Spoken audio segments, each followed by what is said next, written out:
Good evening and welcome to this evening's BCS Learning Development Specialist Group. And tonight's subject is the importance of demonstrating a learning culture for organisational survival. Before we get started, just say we are recording the session tonight. So if you're happy with that, then great. But if not, then this is your moment to disconnect. We will be taking questions, so any questions that you've got, please put them into the into the chat box. I think I've got that one right. No, the questions box, and we'll pick up the questions later on in the session. So, BCS Learning Development Specialist Group is for those who are involved in the development, delivery or management of learning to IT and communications professionals and users. Hopefully you'll find in there something that resonates with yourself, and basically we're all people that have an interest in IT and learning and development. Just to give you an idea of the membership of the group, about 18% of our members are from the IT end user skills training world. So desktop applications through to all sorts of applications training. About the same from the IT professional skills training world, which is very much project management, service management, those types of disciplines. 16% from the IT technical skills, so this is very much the vendor technical skills, sort of training on sort of products and technologies. About 16% from the university and education sector, and then the remainder of the group, about a third of the group, are people who just have a general interest in IT skills topics. So a nice spread of different interests in the membership. If you're not aware of our website, we do have a page on the BCS website about the Learning Development Specialist Group. You'll find the archive of all of our past events, and you also have sort of details of events coming up in the future. So it's a good resource to go to find out more about the group. And we're slowly building up a really good archive of learning development topics on the BCS member groups YouTube channel. And this is where you can find all our past events for the last 2 years under the BCS Learning Development Specialist Group playlist. And once we've gone through this evening, and we'll be posting the presentation up onto the website. So please go there and take a look at all of our past events. And my usual plug for our book, the Learning Development Specialist Group was involved in the creation of the Technical Training Management book, about running a commercial training business covering all aspects of learning and development. And we did that jointly with SEDME Europe, which is the IT training vendors organisation. So take a look at that. It's available from the BCS store, and it's available both as hard copy and an EPUB.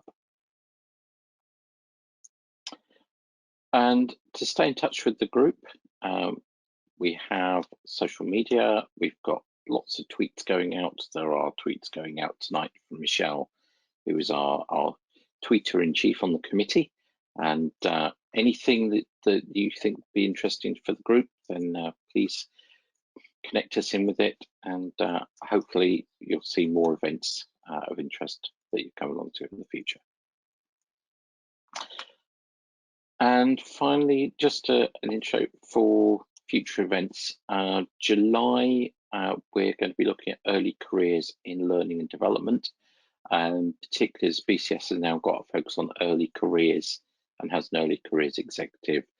And Ken Gaines, who's on our committee, is very much involved through his work in sort of getting people started in IT and getting people into the industry. So we'll have a look at early careers and our role of that in learning development. And September, we're going to have a look at degree apprenticeships and what's going on in the degree apprenticeship world. If you've got any other ideas, then please send me an email. Always happy to get emails from anyone involved in the group. And if we're not covering your favourite topic, then let me know, and we'll take a look and see if we can do an event on that subject. So without further ado, that's the intro to the group. Very much like to welcome Dr. Hanagor to the group tonight. For some reason, we haven't crossed paths, even though we've worked for the same organisation at the same time, and both fellows of the Learning Performance Institute. And way back in the mist of time, this group itself was started by a combination of the old Institute of IT Training that became the Learning Performance Institute and BCS.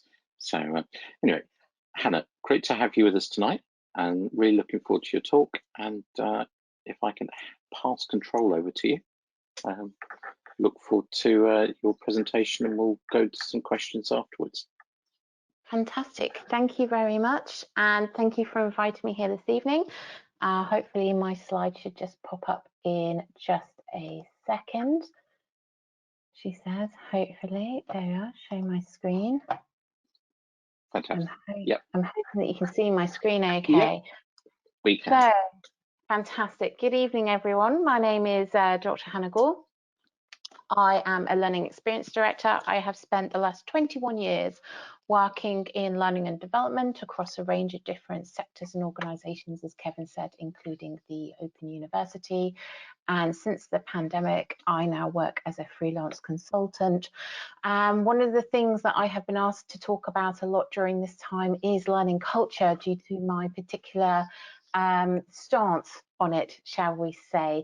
So with no further ado, I thought I'd actually open the presentation by taking a poll.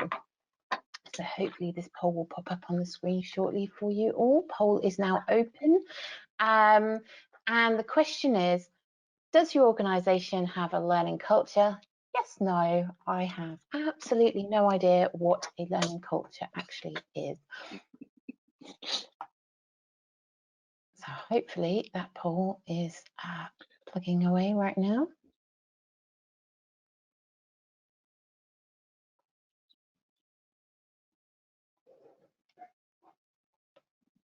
So,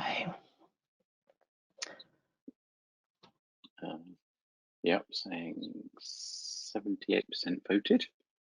Fantastic. And normally a poll like this normally gives a mixture of different results.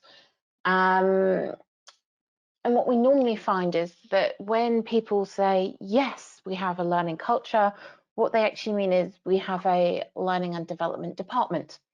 And a culture is very different to a department. A department does not always a culture make, and that is really important when it actually comes to it. So, sorry, Kevin, were you about to say something? Shall we share the results? I think yes, please. Share them to every. Okay. So the results say, does your organisation have a learning culture? 43% say yes. 14% say no, and 43% I have no idea what a learning culture is. Fantastic. Well, they're in the right place for tonight then. Yes. This is it. And that is actually, to be fair, a very common outcome. And when drilled down, like I said, most people think that a learning culture is a learning and development department, but they are in fact two very different things. And what has happened over the last, what is now 18 months, feels like something out of a science fiction novel. It's actually a turning point for L&D. Whilst a lot of terrible things are happening in the world, I will not deny that, it's actually a really good time for learning and development, because external events have catalyzed the movement that has not only progressed online learning, but blended learning also, and it addresses the really messy subject of learning culture and how we actually measure it. So we're in this weird hybrid situation between a dystopia and a utopia. And what that's actually developed instead, let me just change for the screen, is a change for the better in my personal humble opinion, because many organizations have seen substantial changes not only within L&D but also within their companies as a whole. There have been changes in structure but also changes within strategy, outlook, products that companies have, market share places, positioning. And so this is actually quite a good time for L&D to actually take what is quite a giant step for L&D kind. During the buzz and the rise of 2020, there has been a trend of pull culture. And this is where staff have identified that they need to achieve in this new world training, development, learning opportunities, rather than being waiting to be assigned training.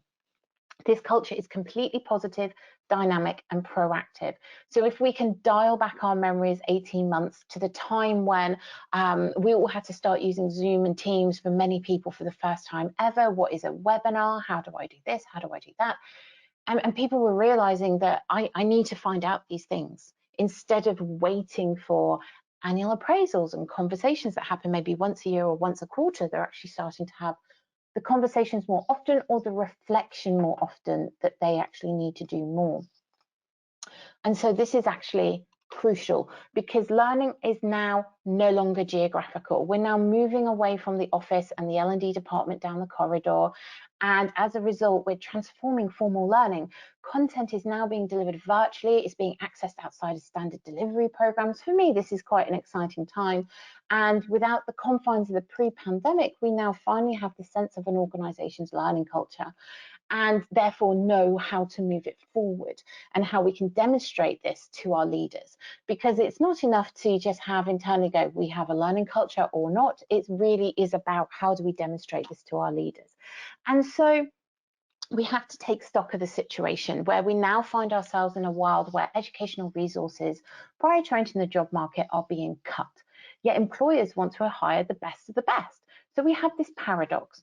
And in addition, there's also a growth of AI, machines and bots replacing the work of many. Every single time you open up a web chat, it's a bot that streams you first. So over the next few years, how employers and employees develop themselves is fundamentally crucial.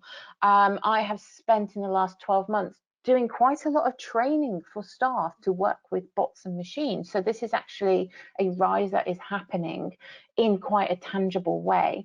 So year on year, white papers are being produced on issues and skills gaps, not only in workforce entrance, but within the existing workforce as well. So originally, there was a lot about people coming into the workforce and missing certain skills, but it's actually very apparent that people already in the workforce are missing certain skills, and they can also be seen generationally as well. So whilst all these organizations are facing challenges and changes internally, this is a crux period to demonstrate these gaps and work out what they need to plug to make sure that they can actually progress. Many organizations now have flatter structures, greater connectivity, increased collaboration, and much thinner organizational walls. Many companies are now moving to gig economy workers instead of having workers there on a continuing scale. I mean, in the last 12 months of the pandemic, I have been incredibly busy due to gig economy projects that different companies have brought me in for. Work is done in teams, roles are increasingly flexible, and there's also, importantly, fewer concrete career paths. The career that I'm in didn't exist when I was in school. The career that I'm in and the doctorate that I did didn't exist before 2012. So you can't really have career paths in a stereotypical way that we did 20, 30 years ago. So structures and job requirements are changing, and to help organizations compete, L&D is forced to rethink its development solutions. We have to customize them to meet specific challenges and ways of doing things within their own organization. So you have to go delving within your own company to work out what that company needs. And a learning culture can be integrated into any organization. A learning culture is when L&D is seen as fundamental to the success of an organization. and whose strategy is fully integrated into the business and growth strategy of an organisation. So it really is wedded to the bottom line. And creating a learning culture isn't easy. There is no magic pill, I'm afraid. There is no magic formula. It takes time, energy, patience, blood, sweat, tears, whatever you have to hand. But where I've always looked inside organizations and talked about learning cultures within that company, I've always discovered that the first step to a successful learning culture is starting with the L&D teams within themselves. Because if you work in L&D, you can't be a trailblazer if you're at the back of the queue. And L&D people are fundamentally renowned for putting themselves at the back of the queue or even in the queue at all. They're so focused on helping everybody else that they forget about themselves. So what they have to do is they have to identify within themselves the types of skills and knowledge that they need to understand their organization and people more, not get better L&D skills. That is a fundamental flaw that most people think. It's about understanding the organization and the people within it more. They have to get to know the business, the operational side of things, marketing, sales, etc. Managers, their teams, and identify the objectives that they need to make sure that they meet the organization's overall goal. Learning cultures, very importantly, are proactive, not reactive. You will never find a reactive learning culture. It basically doesn't work. So the first step in understanding how to actually develop a learning culture is to acquire a copy of an organisational's 5-year plan and start to identify the gaps in the forecast to see how L&D can be integrated into the organisation. So when the CEO of a company decides this is our goal, we're going to get double-digit growth within 5 countries that we operate in, or we're going to cut down call centre time, we're going to deliver better, quicker, innovative products to the market, they're not thinking about the learning and development required to do that. That is taken care of as far as they're concerned. But most of the time, L&D people do not sit there with the 5-year plan and sketch it out. They do not spend time necessarily with all the different business team leaders to go, okay, where are we at? What is the skill set right now of our organization compared to the skill set that our CEOs want us to lead to? So learning cultures aren't created in annual appraisals. They are grown every single day. If you have an annual appraisal related learning culture, it is reactive, it is not proactive, it is too late. However, annual appraisals themselves do need addressing, and I am sure I could write a whole presentation on the importance of that. But learning and development needs to be an almost pretty much every single day conversation within managers. And so what you'll normally find whenever you're talking about learning cultures, and especially with team managers, and you're talking about integrating it, they will tell you that they don't have the time. They will tell you that they are too busy. Time and busy are fundamentally the #1 excuse for not doing anything. And this is very, very usual, especially when trying to implement a strong learning culture, largely because they've never been in a learning culture organization before. So if a manager is too busy to help develop their team, then they'll find themselves too busy correcting the outcomes of an underperforming team in need of training. And that is fundamentally important to demonstrate to them. If they're saying, I'm too busy to train my team, then they're going to have to put up with longer call center wait times, longer gestation periods in signing contracts with clients, longer gestation periods in getting meetings with clients. So in changing the structure of L&D, you can help to develop the community as a whole. You have to start talking the language that these business managers actually understand themselves. And so, excuse my throat there, learning cultures can impact organizational culture. And this is fundamentally important to understand, that an organizational culture can change as a result of a strong learning culture. They can also increase talent attraction to a company. If a company is renowned to look after their staff, to develop them, to take things to the next level, to create exciting content or innovative products or happy customers, they are more likely to want to go work for that company. They can also increase talent development within the company to lead to employee satisfaction. And what is important about that is to consider as well that employee satisfaction is not just linked to how somebody does their job, are they happy within a job, but also learning culture can help develop managers to be better managers. It is often said people don't leave a bad job, they leave a bad manager. So this is very important for employee satisfaction to make sure that everybody is being developed, not just the coalface. Employee satisfaction can lead to an increase in work output, not only in efficiencies in operations, but also innovations, business development, and of course, profitability.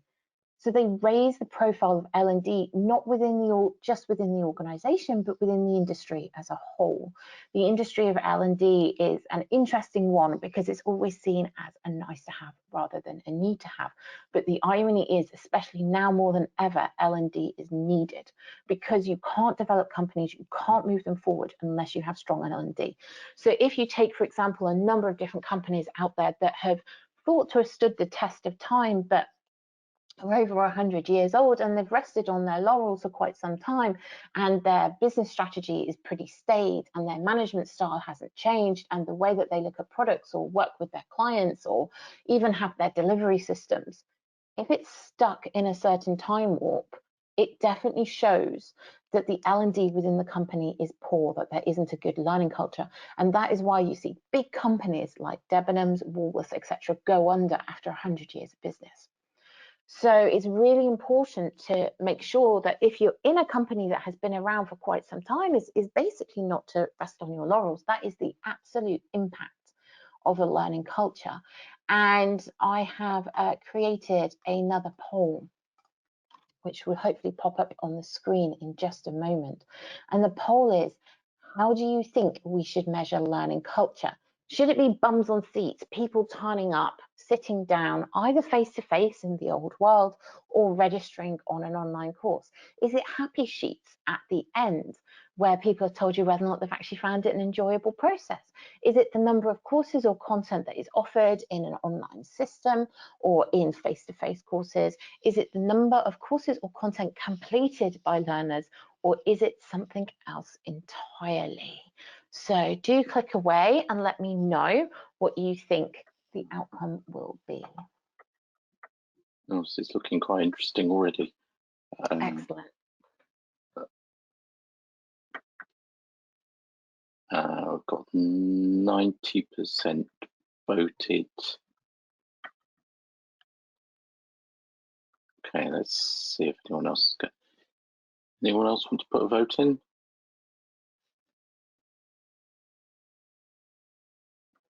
No, I think I'll stop it at that point. I think we've got everyone. Yes, we've got everyone.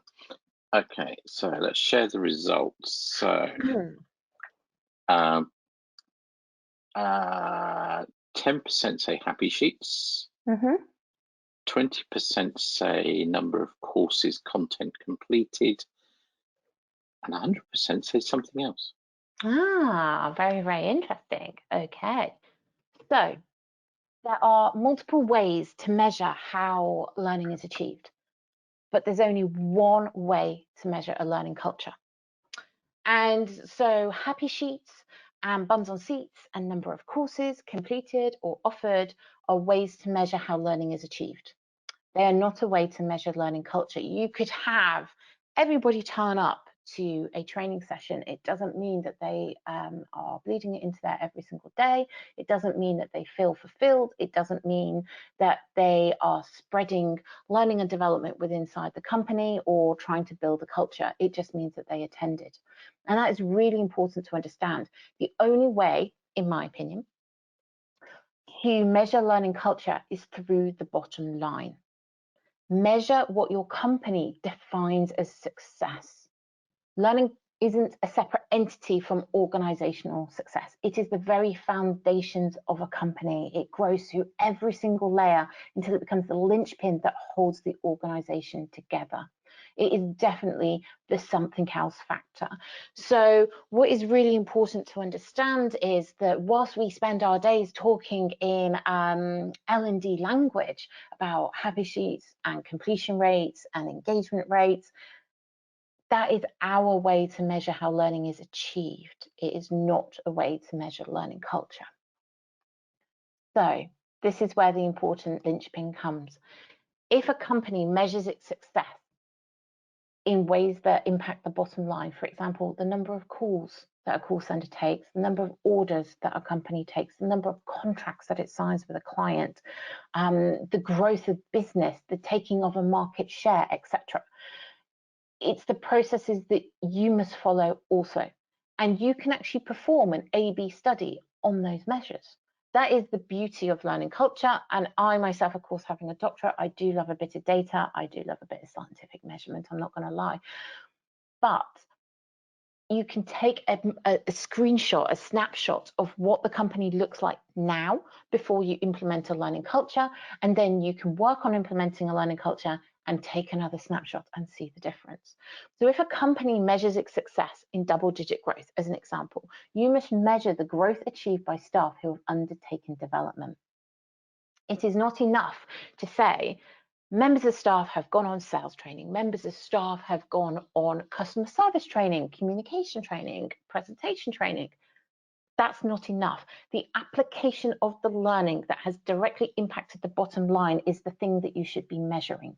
That is the thing that keeps the CEO awake at night. That is the thing that keeps the senior leaders awake at night. How many contracts have been signed? Why aren't our deals closing quick enough? Why is it we're spending so long in call centers? How do we increase our orders? They're not sitting there going, I wonder if people were happy with the courses.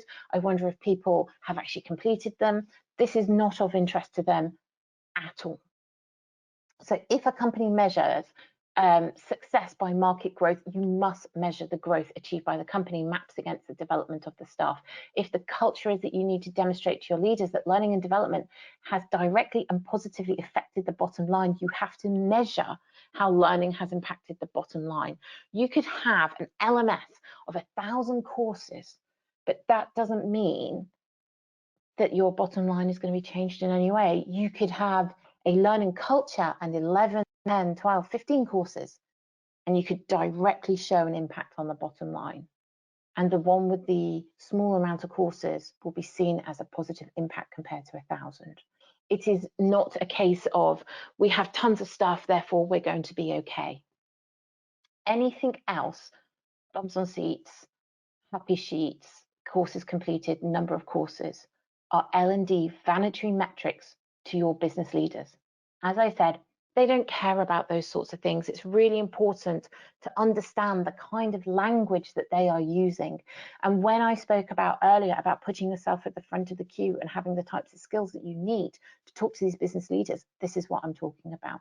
So personally, my background is, though I've worked in L&D for 21 years, I have 5 university qualifications. 4 of them are business. I also happen to also lecture in business as well.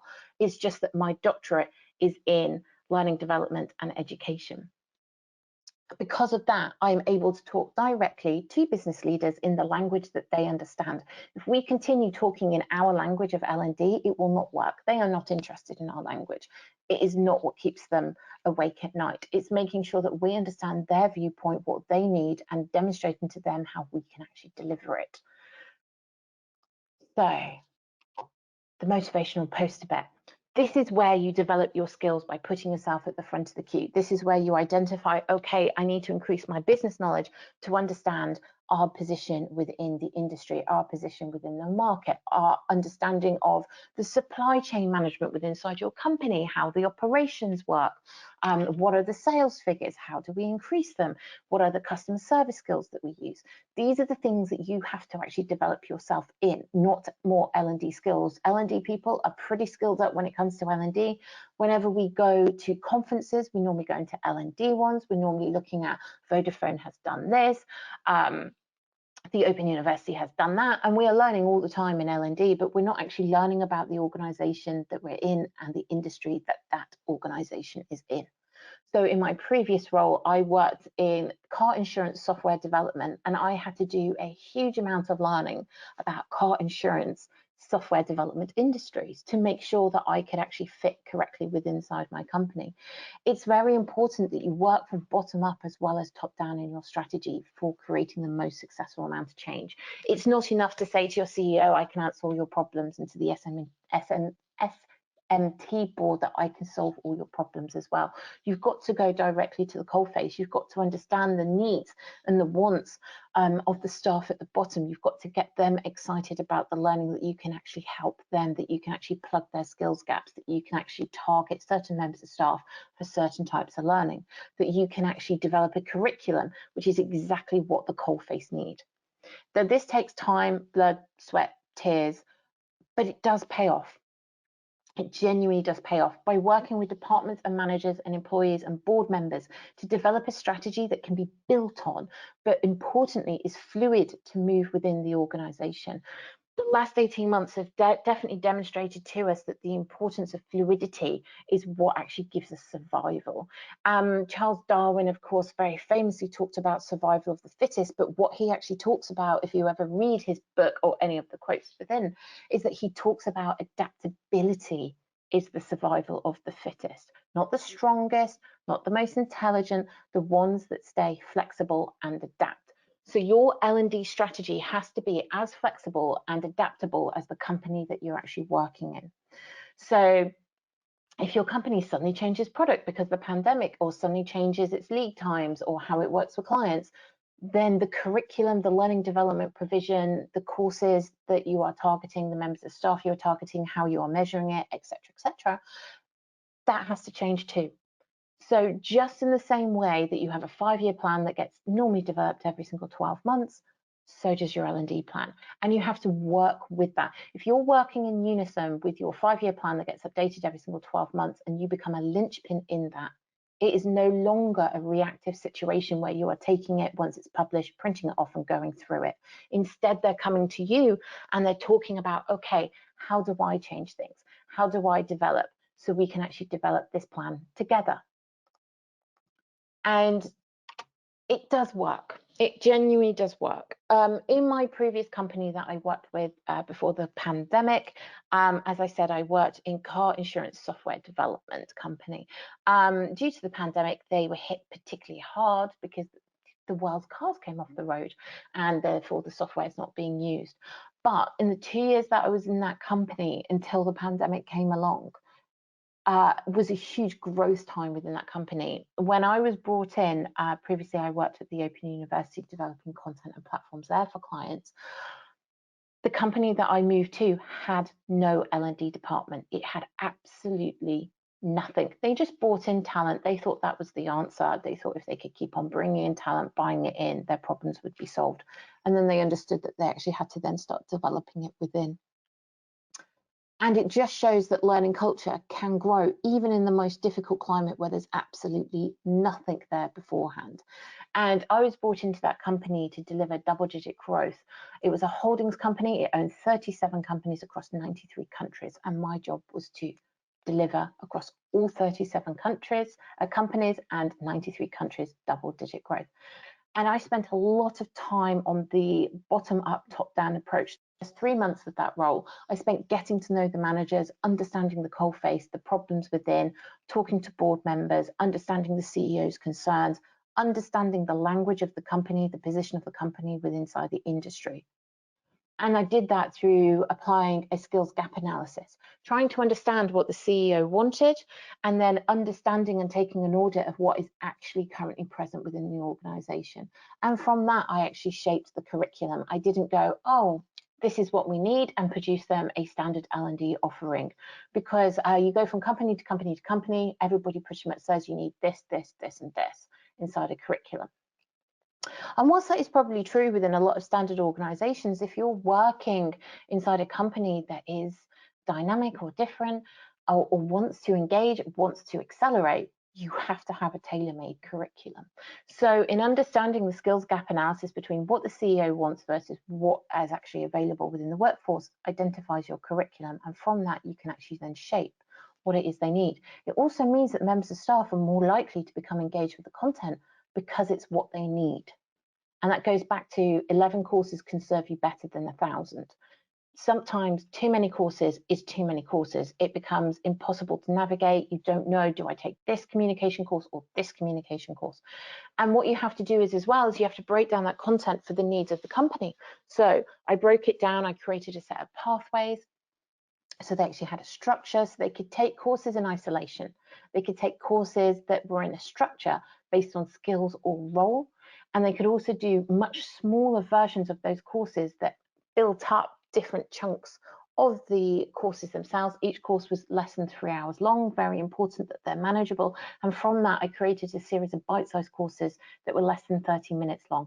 So if, for example, they needed a top-up, they'd done the negotiation skills course, for example, because they were working with clients, then they would be able then to go into the negotiation skills, bite-sized takeaways, and just have a recap. Or they might be interested in taking the sales courses, but they aren't sure if it's for them. They can have a look at the bite-sized content, gauge their interest, and then progress onto it. As a result of this, I had an 89% engagement rate and a 64% completion rate, and all the courses were optional. Now, in my previous role and in my doctorate, I looked at course completion and course engagement, and the standard course engagement, course completion is somewhere between 10 and 15% if you read Katie Jordan's work. So getting in the 60s meant that, in short, it's like an academic Nobel Peace Prize that I was currently working towards. It's a phenomenon that is rarely seen. And that's because I was creating exactly what they needed. And I was working with a 5-year plan with 12-month top-ups and the organizational growth plan to make sure that we were always proactively positioning the curriculum for exactly what the company needed moving forward. And the most important thing was that I was able to speak the language of my senior leaders. They will never understand the language of L&D. They have no interest in learning the language of L&D. They speak their own language. We have to speak theirs. So success really does come from understanding the language of the senior leaders before you actually start anything else, because otherwise you can't even have the first conversation. And so I talk really fast to make sure that I have plenty of time for questions at the end. So we have questions that can be placed inside the chat, and I'm always open to have discussions. If you are wanting to follow up on the discussions, I am very stalkable, it seems, in the world of social media. You can literally just put in Dr. Hannah Gore into Google and I pop up in places like LinkedIn, Twitter, etc. And through my company website, you can always send me an email if you've got a particularly long question that you want to discuss. But I do like to have more time at the end for conversation, questions, chat, discussion. So please do drop them into the chat to discuss further. Thank you. Thank you very much, Hannah. And we've got some questions to start off with. First one here is, why do you need a curriculum? Can't employees drive the choice of learning? So it's a very good question.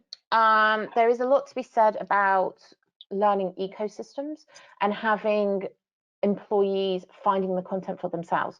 The problem that you have there is that it can cause issues with quality and also with skills being addressed. So if, for example, they allow staff to go and look for communication skills courses by themselves, it's an absolute supermarket out there as to what's actually available, and you may not be addressing the concerns of the skills gaps within the workforce, but also the concerns of the organizational growth strategy or the 5-year plan. So I absolutely agree that staff should be able to go off and look at things all the time by themselves. I'm a huge fan of micro-learning. Google it, find the answer, get on with your job. Micro-learning is absolutely important, but what is important is that you have a core curriculum that addresses the needs of the skills gap, the organizational growth, and the 5-year, 12-month plans to make sure that you're absolutely going in the right direction, that there is that core, and then outside of that, you can let them move around as they see fit. So a core plus type model. So you've got a core organizational. Yeah. Because what I'm thinking is, we've seen there's a lot of organizations, particularly in our field in IT, that are going for like the likes of a Cloud Guru, Pluralsight, mixing in a bit of Coursera, FutureLearn, and just going, here you go, here's a set of resources. Yeah, and there's nothing, I mean, that can be your core curriculum. It doesn't have to be that you're creating the content yourselves. But if, for example, Pluralsight has the exact course you need for your staff to address your skills gap, to address your growth strategy, etc., then that's the one that you point them to. That's your core curriculum. It doesn't mean that you have to create it themselves and you have to put it within your own platform. It's just that you've identified the core structure that they need as a fundamental baseline before they go and have a look at other things, say on FutureLearn. Yeah, okay. Next question is, you say this applies to all businesses and talk about time and busyness being an excuse. This all sounds very nice, but how does a small business of a few people develop a learning culture when they are struggling day to day to keep their heads above water? And that is the paradox, because sometimes you're struggling on a day-to-day basis because there isn't full force of efficiencies. So, say for example, you're a small business and you're packing orders for clients. There could be a smarter way of doing it. Have the time to train to do it because you're busy doing the packing of the orders, and that is pretty standard in a lot of companies, and so there's time efficiency is lost, and it comes to a hard point where you have to make a decision on whether or not you're happy to continue in the status quo that you have, or you make a hard stop and go, okay, we need to get more efficient on this. Now, that can be done in a number of different ways. You can alleviate one member of staff at a time to receive the training, or you can just do a small calculated shutdown to allow them to group train together. And when I mean group train, I do not mean extensively long pieces of training. If, for example, there is a more efficient way to pack for a client order, if there is a more efficient way to negotiate a client contract, if there's a more proactive way to present, this is where these shorter courses, or takeaways as I call them, are fundamentally important. So you start by building one-pagers. 5 things you need to know about packing an order better, 5 things you need to know about how to close a client contract better, 5 ways to negotiate more effectively, etc., etc. They don't always have to be 5, but it always seems that we do things in 5s. It could be 3, it could be 1. And you have these as standalone, grabbable pieces of documentation. They can be on the wall, they can be on people's desktops, but the point is that they can pick them up and grab them really quickly. It is not the way that training should take all day. I'm against all day training. It is exhausting for everybody. You learn the first 10 minutes, you forget the rest. So it has to be grabbable, it has to be attainable, it has to be directly impacting their job to be of benefit. So in those kinds of situations, you have to decide a structure, but it can be a very quick and easy structure. It doesn't have to be, now everybody has to go on really extensive, really long training. I don't think that actually benefits anybody. So you could go, okay, these are our target issues. This is how we can actually start to change them. And it can even be, for example, if you're a small company and you've got a customer service arm, 5 ways to close a conversation quicker with a client on the phone. Just 5 lines, even 5 sentences to make that conversation go quicker, that they have to learn, that's stuck up on a wall. It doesn't have to be big long courses. So there is things that you can do to integrate it that is very quick, simple wins to build you the time you need to start being more directed. Yeah, I guess I sort of want to extend that a little bit and say, if I work in an organisation that was 5 people 12 years ago, and we're now 800 people globally. And you said a couple of times, you start with the 5-year plan. Well, in that sort of organisation that is so dynamic, you're lucky if you've got a 1-year plan. If there's a 1-year plan, find it. If there is a mind map on a wall, if there is a bullet pointed list that was inside the CEO's head, if there is a rich picture, it doesn't matter what it is. A lot of companies will have some kind of directive idea, and it is finding that directive idea. A lot of L&D people have spent culturally time distanced from the main arm of the organization. We are very much a down the corridor department until the pandemic. And it's really important to integrate back into the company. to understand where it is they're going. It's no good going, okay, well, we've been delivering these courses for the last 10 years. It's not been a problem. Yes, but the company has moved on, the industry has moved on, the market share has changed. And it's just understanding those. Somewhere there will be a PDF, a PowerPoint document, a mind map, a list, a picture. It's finding that. Some companies have a 12-year plan, some have a 6-month plan, some of them have an emergent plan, some of them have a 5-year plan. Yeah, okay. I guess the other side of that is, as I showed at the beginning, quite a number of us work in organisations where actually we spend our time with learning and development with other organisations. Where would you suggest we start helping other organisations get the same way of thinking? How they to get into this way of thinking about learning culture? Because quite often you turn up with if you're a training provider, you turn up with a catalogue and now you want to change their behaviour, their organisational behaviour. Yeah. Where do you start? You start with understanding the company. So if you're a salesperson, you would start by preparing for the client, understanding the company, its position inside the industry. Sometimes they publish annual reports, read those. If they've got an organisational chart, if they've got a website that you can go through, start to understand them as a company. And then from that, start to have conversations about their needs. Not just saying, we have a catalogue, it's going to solve all your problems. We have a course on communication. We have courses on management skills, on presentation skills, on negotiation skills. Instead of saying that, saying, what do you find are the issues within the company? Where do you think the company needs training? But you don't just do it at the top. You have to do it at different levels of the company, because what a manager will tell you at the top is usually very different to what people tell you at the bottom. When I went into my previous company, the S&T board and the CEO told me that the problem with the company was that the staff didn't understand the products. There was 256 products. They said they found the products confusing, and that is why they had problems selling them. I said, okay, I understand.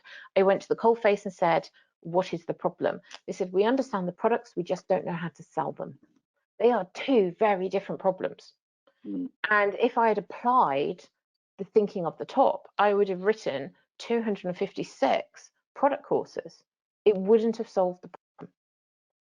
Instead, understanding what's happening at the coalface tells me that they need sales skills, negotiation skills, communication skills, conflict resolution handling skills, presentation skills, client preparation skills, opportunity spotting skills. Those are very, very different sets of courses, curriculum, training needs than what the top was telling me.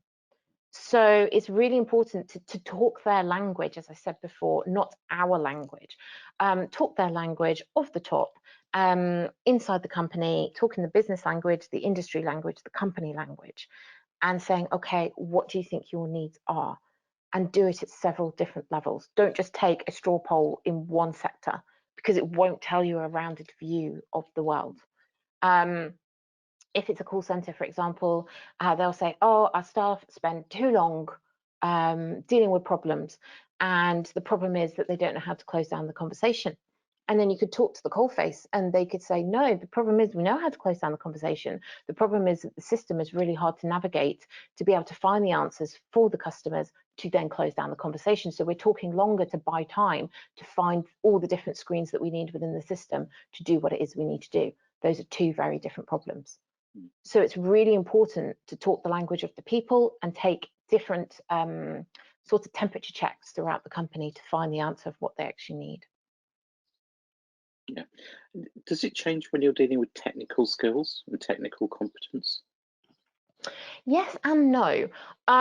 So technical competencies can usually be fairly easy to map to a certain degree, but what I found is that working with technical people, they do also have a requirement for soft skills, that it is not enough to be amazing at Python. You've got to be able to present in it, communicate it to different members of staff, if, for example, to the sales teams or to the marketing teams, or to the CEO to say, this is what it is that I have coded and developed for the company to create, or to product development people, or to the project manager. So it's not enough to say, okay, they're technical people, therefore we'll drop them inside Pluralsight. They've got everything that they need, technically speaking, problem solved. So it's really important, again, to understand the rounded picture view.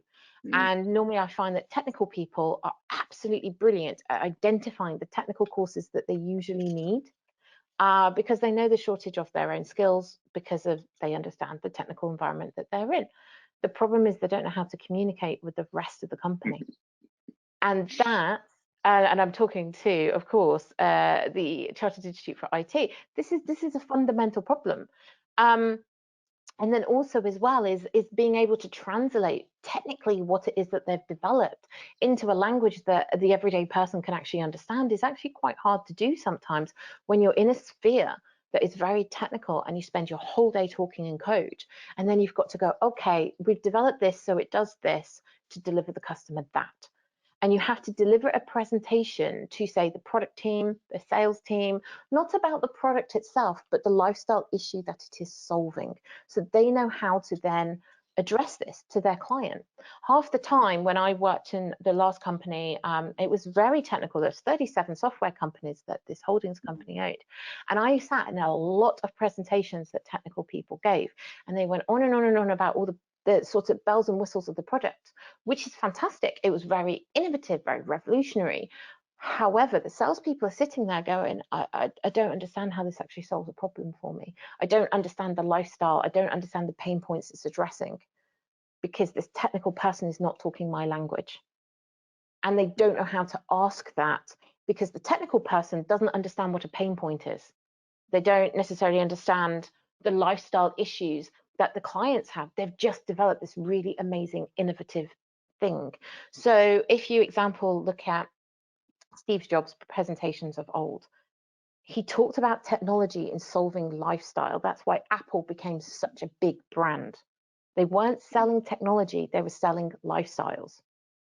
And so he was able to do that bridge in his conversation, which meant that sales teams, people out there understood it because it solved a lifestyle problem, a pain point issue, or just gave us a new lifestyle that we never knew that we needed.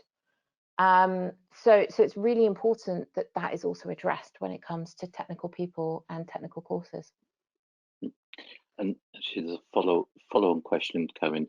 How do you measure the success of translating technical training into real competence in the workplace rather than just knowledge? So it can be through, for example, products being developed, innovations being developed, or innovations that are already in existence that have been accelerated, changed, adapted as a result. It could be the working of technical people in collaboration with product teams and sales teams to sell the products better. It could be that the salespeople now are able to talk better to the technical people and say, my client has come to me with this particular issue. And then the technical person can say, okay, yes, I understand now. We just need to adapt the coding slightly. And so you can actually track it through customer satisfaction, product catalog, innovation reach, market expansion, market deepening, repeat sales. This is how you'd actually measure it. Not necessarily in if the product works and there, stop it there, because it's great that the product works. That is why we're employing them. But it's about what is the knock-on effect? Where is the ripple? How is it impacting the bottom line of the organization? So you can have amazing technical people, and I've worked with some incredible software developers in my time. However, they're creating products that the company can't sell. So therefore, it is a problem that needs to be addressed. So it's important to see the flow. Yeah. Sorry, there's a follow-on just coming. How do you apply this in a boring scenario like IT support as opposed to Apple? IT support, you have to talk about the pain points that the IT support teams are facing. So it could be that clients, for example, customers can't use the products more effectively. Therefore, product support, IT support spend most of their time saying things like, have you turned it on, turned it off? There's this screen over here. If you go into settings over here, etc., etc. If that information is fed back up the line, the problem may not necessarily be with the training of the IT staff. It is with the product information that goes with the product that is developed by marketing, product development teams, etc. The problem is, half the time, these things are all seen as separate within organizations. So in understanding the exact problem that IT support are facing, identifies where the training needs to take place. Just because IT support are snowed under with lots of calls and they're told that they have a certain amount of time to complete them in, or they're having a number of complaints from customers that they're having to deal with and they're exceptionally stressed. The problem could actually be sitting elsewhere. And so you have to look at what is the trend and how is it to be addressed within the originating problems team. So for example, you could have an IT support team leader saying, our data every single year shows that customers can't find how to do a factory reset within their phone. And therefore, the problem's not the call center's problem. You can't train any differently because the IT support team are telling them how to do it.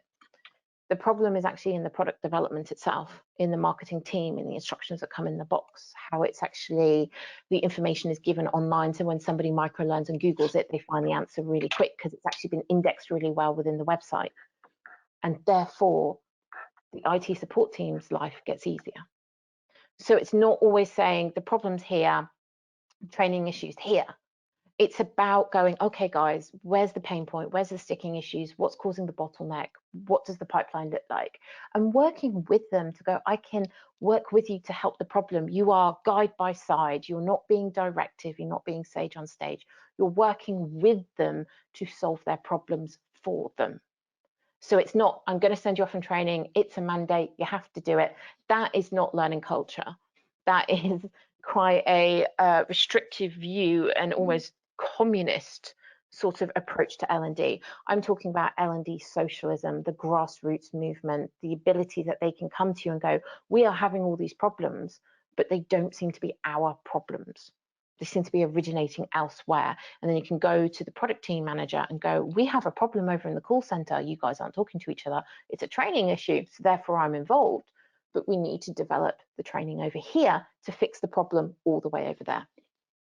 So it sounds like what you're saying is we've got to look at learning as a holistic thing across the whole organisation, not just in silos. And I think absolutely, we see so much learning and development going on in silos, both inside and outside of organisations. Absolutely. Absolutely. And that is part of the problem. Organizations are siloed because they keep everything within their teams.